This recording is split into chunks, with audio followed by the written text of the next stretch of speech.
I am the Tofu Golem. Please enjoy the video.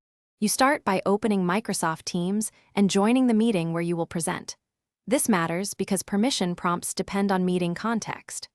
Once joined, make sure you are signed into the account that owns the content you'll share and close heavy apps to avoid lag. Test your microphone and camera quickly, then select the meeting window controls. This first set of actions gets you into a state where sharing will be smooth and predictable. You now click the share icon in the meeting controls to reveal options: screen, window, PowerPoint, or whiteboard, because each level controls visibility and privacy. If you pick screen, participants see everything on that display. If you pick window, only a single app is visible. Make sure to toggle system audio when sharing video or media so others hear sound. Once done, click the desired item. Teams indicates which content is live. To finish, use the presenter toolbar to pause, give control, or stop sharing. You should stop sharing the moment your content is no longer needed to restore meeting focus.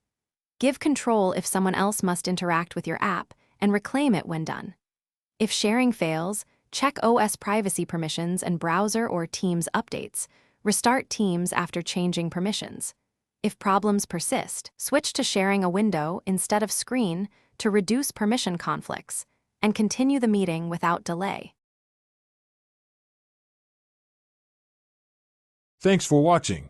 Consider subscribing if we helped you today.